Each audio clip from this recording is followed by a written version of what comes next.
کہانی کس نے نہیں سنی یا کون نہیں جانتا کہ کسی شخص کا انتقال ہوا، جنازہ نماز کے لیے لا کے رکھا گیا. جب جنازہ نماز کے لیے لا کے رکھا گیا، انہی نمازیوں کی صف میں سے ایک شخص نکلا. اس نے نکل کے آگے کہا تھا صاحب نماز بعد میں ہوگی، پہلے میرا قرضہ چاہیے. جیسے اس نے اتنا کہا تھا، امام بھی مصلی سے پیچھے ہٹ گیا. اس کے کہنے کے بعد کہ نماز بعد میں ہوگی، پہلے میرا قرضہ چاہیے، اللہ اکبر، کھلبلی مچ گئی. بیٹے منہ چھپا رہے تھے، اپنی اپنی صفوں کے اندر کونوں میں جگہ تلاش کر رہے تھے. جب کوئی قرضہ دینے والا آگے نہیں آیا، نماز جنازہ روک دی گئی. یہ بات ہواؤں کی طرح پھیلی اور چلتے چلتے یہ بات میت کے دروازے تک پہنچی. اس کے گھر کے اندر بیٹی موجود تھی. اسے پتا چلا کہ کوئی جنازہ گاہ میں ہے جو میرے باپ کی نماز جنازہ نہیں ہونے دے رہا ہے. سنا کہ میرے باپ کے اوپر اس کا قرضہ موجود ہے. بیٹی نے اتنا سنا، اپنے مکان کی چابیاں لی ہے، بچوں کا ہاتھ پکڑا ہے، وہاں پہنچی جہاں پہ جنازہ رکھا ہوا تھا. اور جانے کے بعد اس نے اپنی چابی ہاتھ میں لے کر کے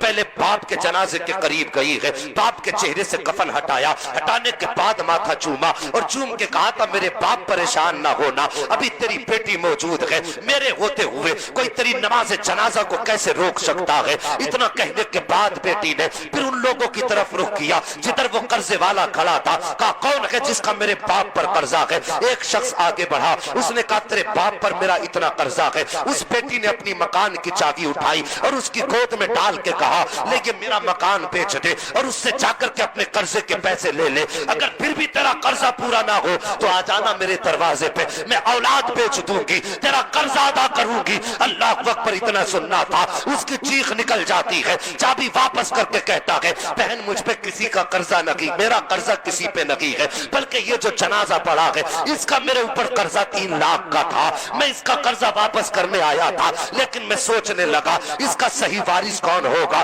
کس کو اس کا قرضہ دیا جائے. وہ کہتا کہ میں نے یہ سوچنے کے بعد میں نے یہ کام کیا. اس نے پھر بیٹی کو بلایا اور اس کا پیسہ بیٹی کی گود میں ڈالا اور ڈالنے کے بعد کہا تھا بیٹی معاف کر دینا، جنازے کی نماز اس لیے نہیں روکی گئی کہ تیرے باپ پہ میرا قرضہ تھا، بلکہ اس لیے روکی گئی ہے کہ تیرے باپ کا میرے اوپر قرضہ تھا. ثاقب یہ بیٹیاں ہوا کرتی ہے، جب جنازوں کی نمازیں روکی جاتی ہے تب بیٹیاں کام آیا کرتی ہے اور تم انہی بیٹیوں کو لاوارث بنا کے چلے جاتے ہو. ان کا جائیداد میں حق نہیں دیا جاتا ہے، ان کا حصہ نہیں دیا جاتا، اور جب حصہ نہیں دیا جاتا ان کو یاد آتی ہے باپ کی دہلیز کی، جب یاد آتی ہے باپ کے اس مکان کی جس کے اندر دیوار باپ کے ہاتھ کی کھڑی ہے، جس میں درخت باپ کے ہاتھ کا کھڑا ہے، تو سوچتی ہے چلو باپ نہ سہی اس کے ہاتھ کا بنایا مکان دیکھ لے، باپ نہ سہی اس کے ہاتھ کی بنائی دیوار دیکھ لے. اللہ اکبر، یہ سوچ کے آیا کرتی ہے. بھابیاں کہا کرتی ہیں گھر میں مت آیا کر، تیرے آنے سے سکون ختم ہو جاتا ہے، تیرے آنے سے آرام ختم ہو جاتا ہے. تو بہنوں کے کلیجے تڑپ جاتے ہیں.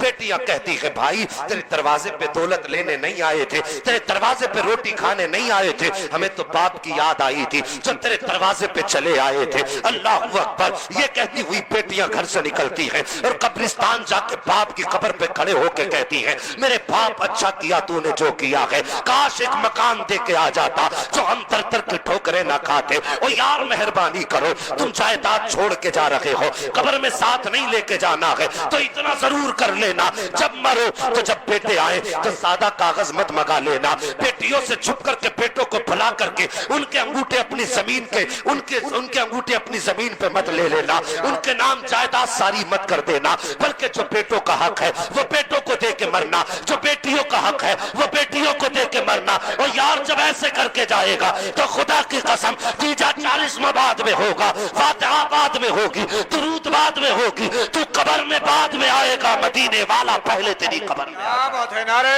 تکبیر.